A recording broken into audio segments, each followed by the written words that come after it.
sud de la forêt ardennaise, à moins de 10 km de Couvain et à 2 pas de la frontière française, un endroit rural si calme et paisible.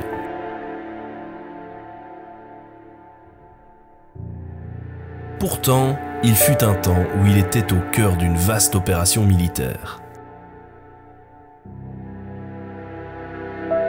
Bienvenue au Wolfschlucht, le ravin des loups, à Brühl-Ide-Pech.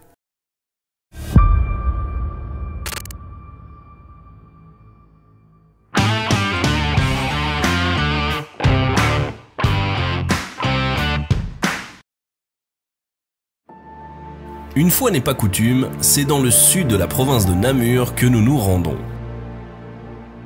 Une région qui m'est chère et que nous avons eu l'occasion de présenter plusieurs fois sur la chaîne.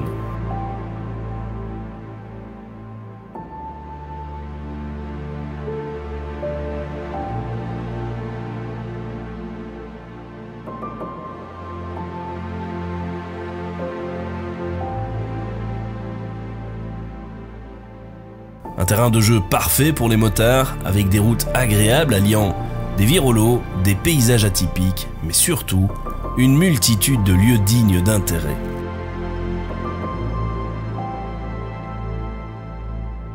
Ce n'est pas pour rien que c'est ici que nous avions décidé de vous emmener lors de notre rencontre abonnée.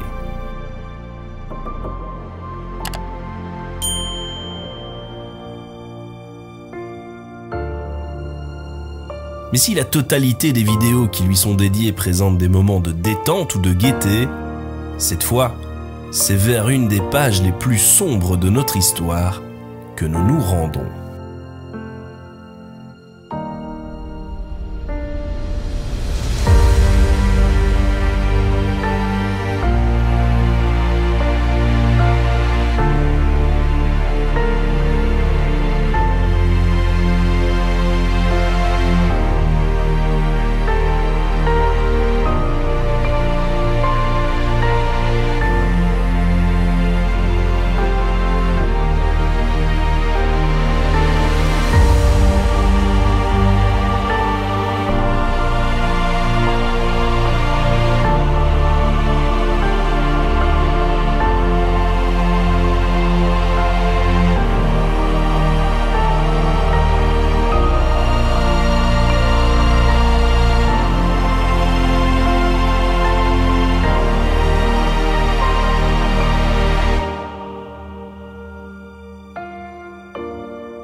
Après la signature du pacte germano-soviétique en août 1939, Hitler lance ses troupes contre la Pologne le 1er septembre sans aucune déclaration de guerre.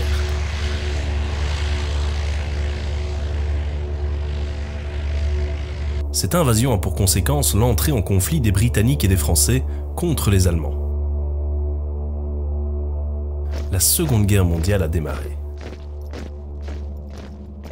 21 ans après la fin de la première, l'Europe et le monde sont aux portes d'un nouvel événement tragique.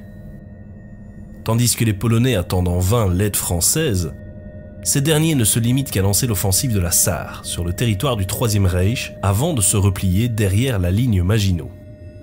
Officiellement en guerre, les troupes hitlériennes, françaises et britanniques ne s'affronteront qu'à de rares escarmouches caractérisant cette période de drôles de guerre. Occupés sur le front de l'Est, les Allemands s'attellent à mener une guerre éclair. Attaquée à l'ouest par la Wehrmacht et à l'est par les troupes soviétiques, la Pologne peine à résister. Il aura fallu 35 jours pour la voir tomber, même si aucun armistice ne fut demandé ou signé. Nous sommes le 6 octobre 1939. Il faudra attendre le 10 mai 1940 pour que cette drôle de guerre soit terminée et que le conflit ne prenne un tournant à 180 degrés. Depuis 1936, la Belgique, toujours neutre, bâtit une défense militaire aussi forte que possible contre l'Allemagne dont elle appréhende l'attaque. En avril 1940, une patrouille de neutralité, les gladiateurs belges, abattent un bombardier allemand qui s'écrasera aux Pays-Bas. La mobilisation s'opère et en mai 40, les troupes belges comptent 650 000 hommes sur pied de guerre. Malgré une tension palpable, le 10 mai, les Allemands attaquent la Belgique par surprise en provoquant la chute du fort d'Ebenemal, réputé imprenable. Cet événement marque la campagne des 18 jours. 18 petits jours qui seront nécessaires au Troisième Reich pour faire tomber le Luxembourg le 11 mai, les Pays-Bas le 17 et enfin la Belgique le 28 mai.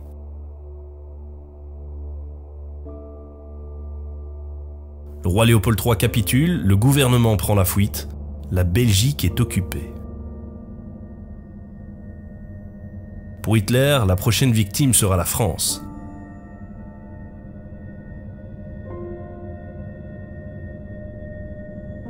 Et pour ne pas commettre les mêmes erreurs qu'en 14, c'est par la forêt d'Ardennes qu'il décide d'opérer.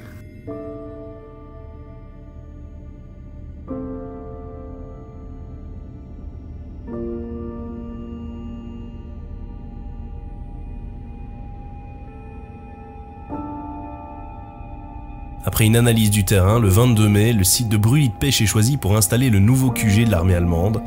Du 27 au 29 mai, les habitants de Chimay et de Couvain ainsi que de 26 villages de Seloigne à Ropchy, Frasnes-les-Couvains, Nîmes et Petigny sont priés d'évacuer.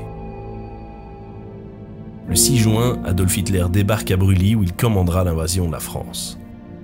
Le 25 juin marque la victoire décisive de l'armée allemande, provoquant une occupation militaire du Benelux et de la France, la chute de la Troisième République et l'instauration du régime de Vichy.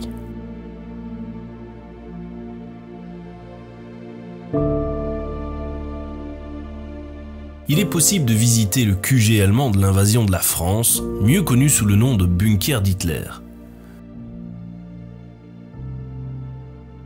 Ce dernier est parfaitement conservé et muséalisé en plein centre du petit village de Brûlis-de-Pêche.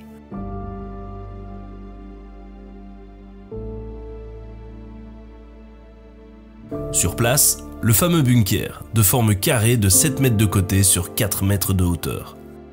Au-delà de cet édifice, 2 chalets de style bavarois ainsi qu'une reconstitution d'un abri de résistants et une rotonde.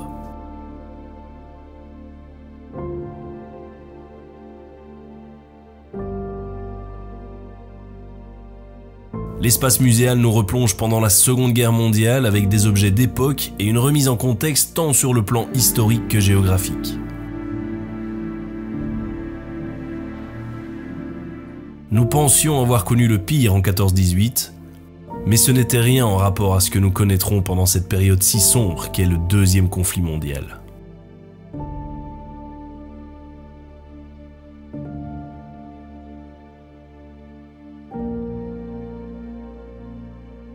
Il est toujours important de pouvoir se rappeler de ces événements afin de mesurer la chance que nous avons de vivre notre vie de liberté. Tout comme le disait Churchill, des mots marqués sur le site de Brûlis 1940, « Oublier son passé, c'est accentuer son retour ». Nous remercions l'Office du tourisme de Couvain de nous avoir ouvert les portes de ce lieu chargé d'histoire et ne pouvons que vous inviter à venir le découvrir par vous-même. Vous retrouverez toutes les informations en description. Par ailleurs, si vous avez aimé cette vidéo, laissez-nous un like et exprimez-vous en nous laissant un commentaire. Passez également nous voir sur nos réseaux sociaux, Facebook et Instagram. Quant à nous, il est temps de reprendre la route vers de nouvelles aventures et de nouvelles destinations, et en attendant de se retrouver, ride safe.